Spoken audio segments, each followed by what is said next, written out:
문신의 유래는 정말 궁금해요. 안녕하세요. 지식틀치기입니다. 먼저 답변 드리기 전 이미지 저작권상 화면과 음성이 고르지 않은 점 양해 바랍니다. 영상을 끝까지 시청해주시고 좋아요 한 번씩 눌러주세요. 영상을 만드는 사람에게 큰 힘이 됩니다. 답변 드리겠습니다. 문신이란 피부에 상처를 낸 다음 그 부위에 색소를 넣어 글씨, 그림, 모네 등을 새기는 것을 말합니다. 문신은 원래 원시시대부터 행해져 왔는데 기원전 2000년경 만들어진 이집트의 미라에도 문신이 남아있으며 일본의 경우 기원전 5000년 이전의 것으로 추정되는 무덤에서 얼굴에 문신이 새겨진 점토 인형이 발굴된 바 있습니다. 초기의 문신은 주술적, 종교적 의미가 컸으며 우리나라에서도 호랑이나 들짐승로부터 보호받기 위해 삼한시대 때부터 문신이 사용되어 왔습니다.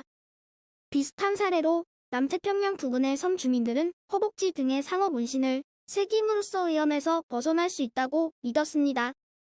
고대 이집트에서는 페너라는 식물의 잎에서 물감을 추출하여 머리와 수염 등을 물들이고 여성들은 이것으로 얼굴과 손 등 또는 발등에 문양을 그려 넣어 장식했습니다.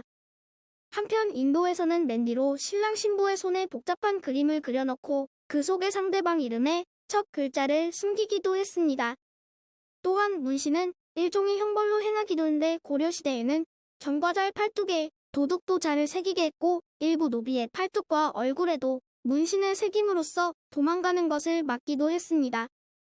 고대 로마에서도 같은 이유로 죄인이나 노예의 몸에 문신을 새겨 넣는 데에는 1세기경 황제 칼리굴라에 의해 처음 시행되었습니다.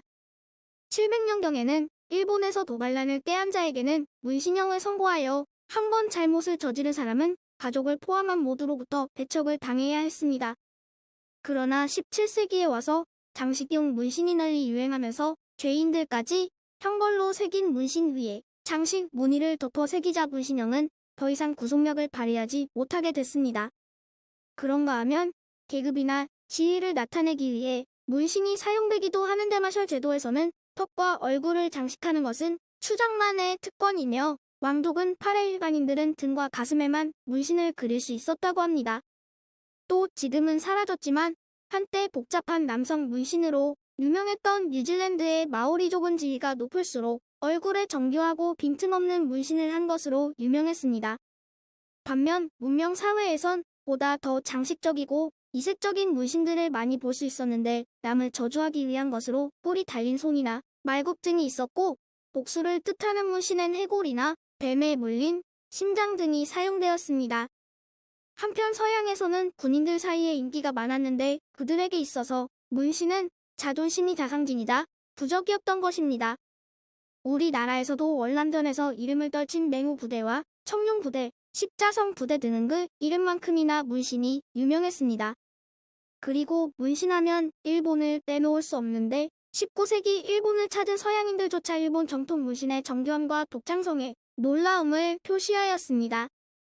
일본에서 문신이 대중화된 17세기, 문신은 주로 신분이 낮은 사람들 사이에서 인기를 끌었습니다. 그 후 나라에서 문신을 금지했으나 중국의 소설 수호지가 인기를 끌자 다시 문신이 유행했는데 수호지의 주인공들이 문신을 한 것이 화가를 위해 자세히 묘사되었기 때문입니다. 야쿠자 역시 문신과는 뗄 수 없는 관계를 가지고 있는데 문신은 야쿠자에게 있어서 고통을 이겨내는 하나의 시험대이자 조직의 결속력과 의리를 강화하는 구실을 했습니다. 우리 주변에서도 섣불리 문신을 했다가 후회하는 사람들이 많은데 한번 문신을 하면 평생 가고 없애려면 병원에서 레이저 등으로 치료를 받아야 하기 때문입니다. 요즘에는 일회용 문신이나 보디, 페인팅 등이 어린이나 젊은이들 사이에서 인기를 끌고 있지만 우리나라에선 문신을 한 사람을 이상하게 보는 경우가 많습니다. 지금까지 지식틀치기였습니다. 다음 영상은 더욱 호기심 많은 질문들로 업데이트될 예정입니다. 구독하시면 일상생활에서 가끔 궁금한 질문들이 함께할 것입니다. 지식과 상식 얻어가세요. 감사합니다.